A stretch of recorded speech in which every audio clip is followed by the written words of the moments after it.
الرجیم بسم اللہ الرحمن الرحیم۔ موبائل رضویہ صفحہ نمبر 149۔ بخاری شریف میں ہے کہ سید دو عالم صلی اللہ تعالیٰ علیہ وسلم ارشاد مبارک فرمایا کہ من یدمن لی ما بین لاحیہ و ما بین رجلیہ ضمنت لہ الجنۃ۔ جو شخص میرے لیے اپنی زبان اور اپنی فرج کا ضامن ہو جائے تو میں اس کے لیے جنت کا ضامن ہوں گا۔ زواجر صفحہ نمبر 115۔ معلوم ہوا کہ جو شخص بیہودہ گوئی اور زنا سے بچتا ہے، حضور اقدس صلی اللہ تعالیٰ علیہ وسلم اس کو جنت میں داخل کرائیں گے۔ امام ترمذی، ابن حبان اور حاکم حضرت ابن عمر رضی اللہ تعالی عنہ سے روایت کرتے ہیں کہ میں نے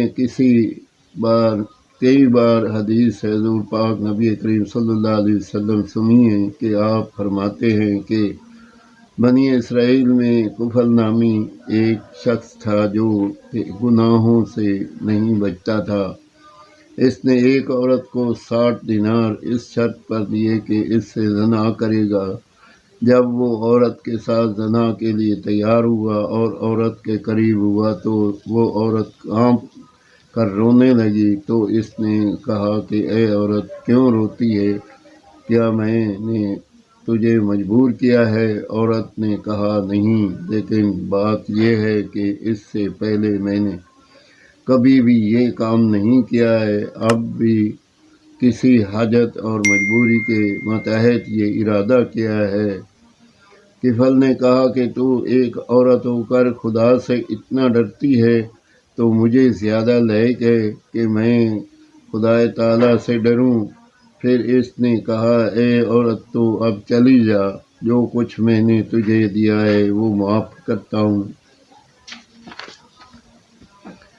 خدا کی قسم، آج کے بعد اپنے خدا تعالیٰ کی نافرمانی نہ کروں گا۔ جب وہ رات کو سویا تو اس کی روح قفس انصری سے پرواز کر گئی۔ صبح کے وقت جب لوگ اس کے دروازے پر آئے تو لکھا ہوا تھا ان اللہ قد غفر للکفل، بے شک اللہ تبارک و تعالی نے کفل کو بخش دیا۔ آمین ثم آمین۔ حدیث پاک بخاری شریف کی پڑھی اور حضور پاک صلی اللہ علیہ وسلم کے ارشاد مبارک میں نے آپ لوگوں تک پہنچا دیا۔ اللہ پاک ہمیں اس پہ عمل کرنے کی توفیق دے اور اللہ سے ہمیشہ ڈرتے رہیں، اللہ سے خوف کھاتے رہیں۔ اللہ تبارک و تعالی ہمیں ہمیشہ ہر برے کام سے بچائے اور اہدنا الصراط المستقیم پر چلائے۔ آمین ثم آمین۔